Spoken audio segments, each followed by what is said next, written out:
Hey guys, and welcome to another episode of the DeFi design experience. We're actually not going to talk about DeFi today, we're going to talk about Coinbase. So I've been a user of Coinbase for a while now. I've never made any transactions because I was just holding on to what I was depositing. Quite recently, I've decided to make a transaction because I was quite bullish on Ethereum.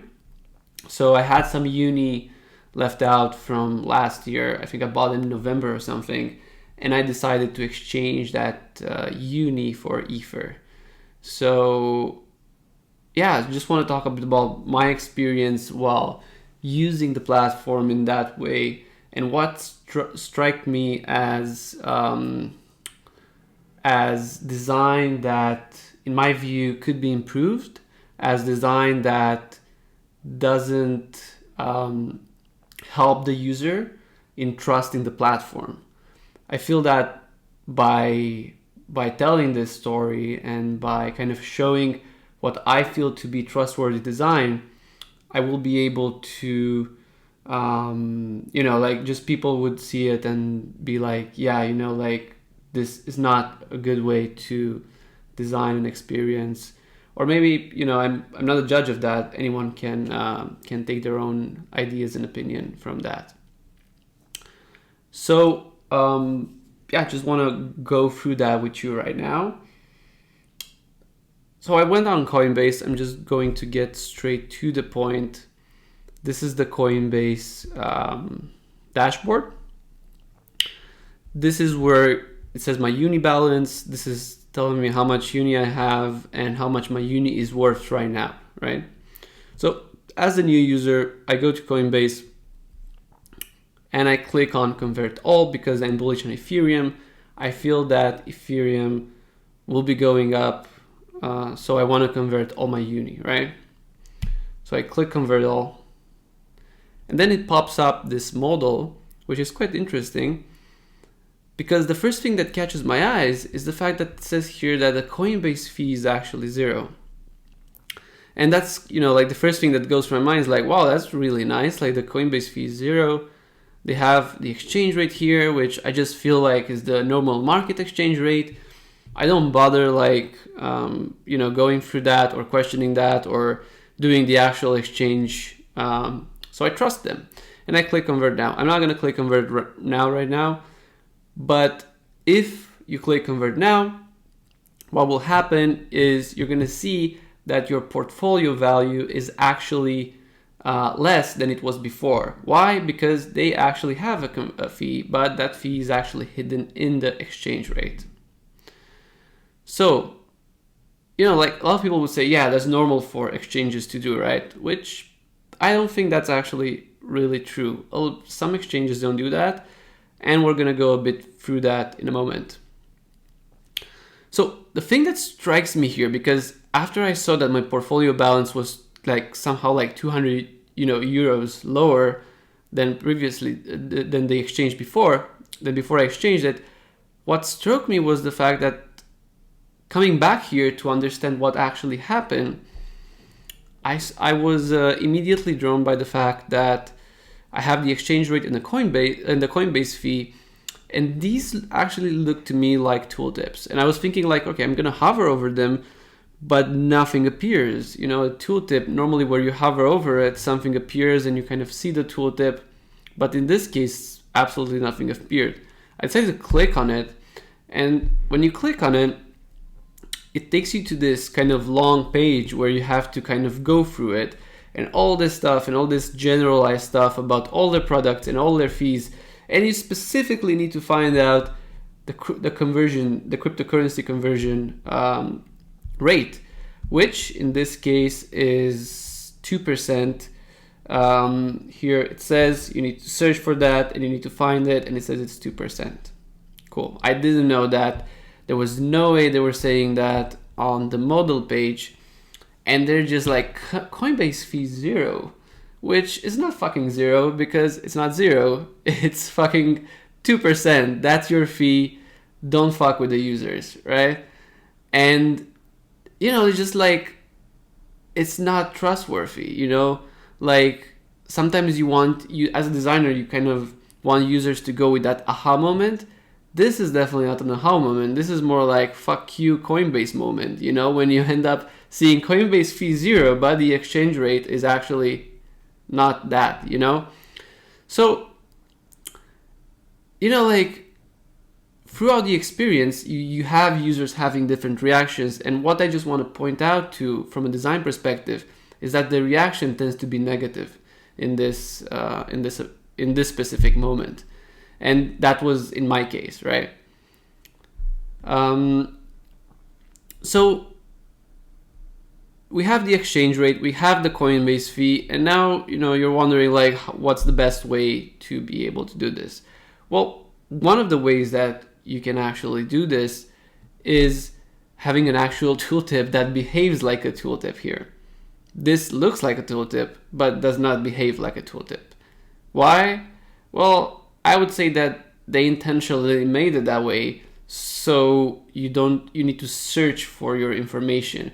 What they're doing is adding friction in the process. By adding friction, it gives you a harder time to actually find out what's their conversion rate, which I've just shown in this example. A good way to do that would be totally different, and it would be to show a tooltip here.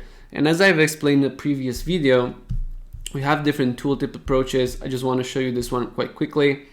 It would just say Coinbase fees, and what I've just read to you just a few moments ago, Coinbase charges a spread margin of up to 2% for cryptocurrency conversions. You can actually say that, right? You can actually really say that in the tooltip. That's what the tooltip is for, and you can say that. What bothers me is that, you know, like Coinbase has all these designers, they're doing like loads of usability testing. They know this stuff, you know, they specifically made it this way and not a different way, right? So it's not like, oh, we didn't know. No, they know, trust me, they know.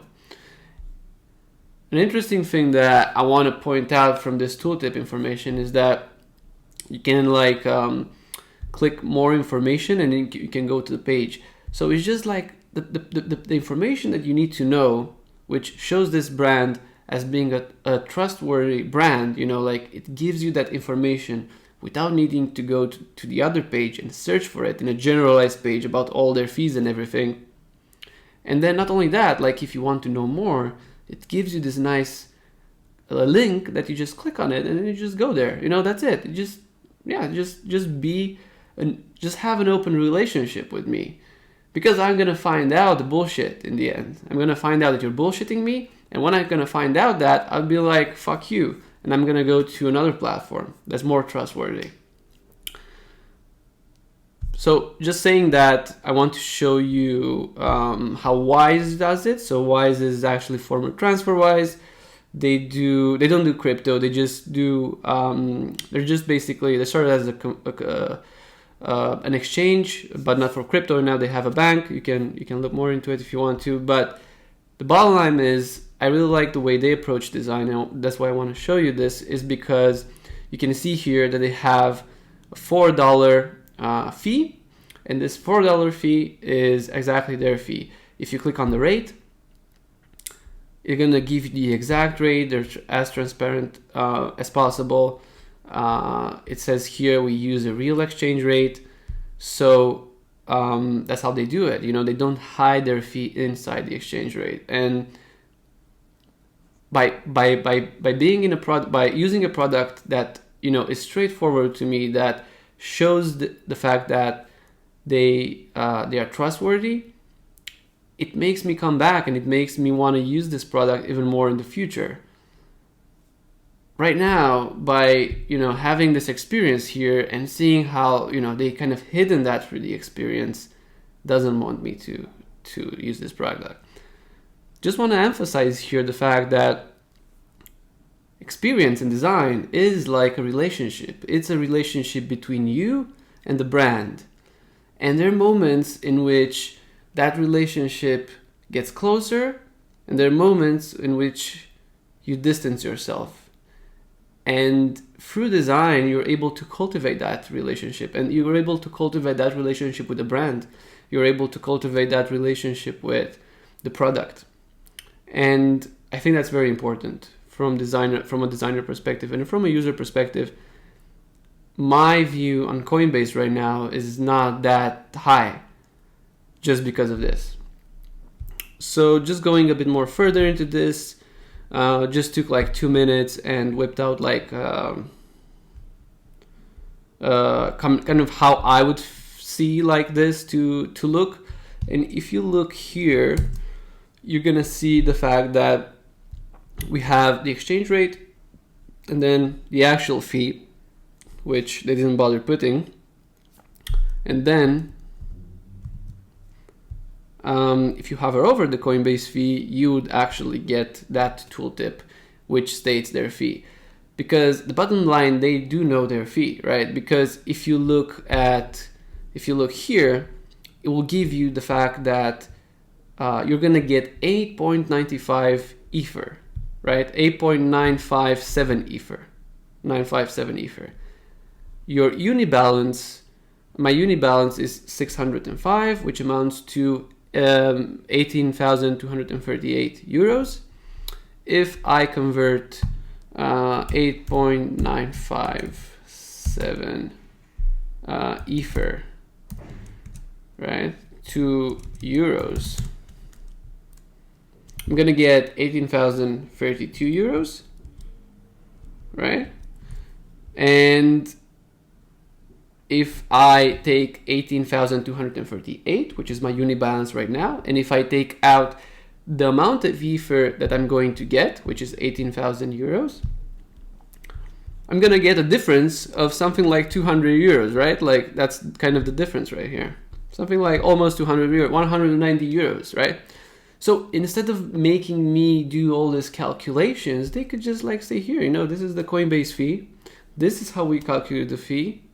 You don't need to go to an extra page only if you want to by seeing the tooltip. And then you would be more, you know that the brand you're interacting with is actually trustworthy. They're actually transparent. They're actually, they actually show you that. So yeah, anyway, this is my experience with using the Coinbase product as a new user. If you found it helpful, use it wherever you can use it. I don't know if you're a designer or a user or whatever. I haven't tested a lot of other alternatives to Coinbase. I've tested a bit Binance, but I didn't look really into it. Just my experience with Coinbase and how I feel that design can be a bridge. It can be a relationship between the brand, between the product, and what in my view is good design. So yeah, if you liked it, share it with people that you know, share it with your friends, or not share it, or keep it to yourself. Hope you've enjoyed it. Have a great day.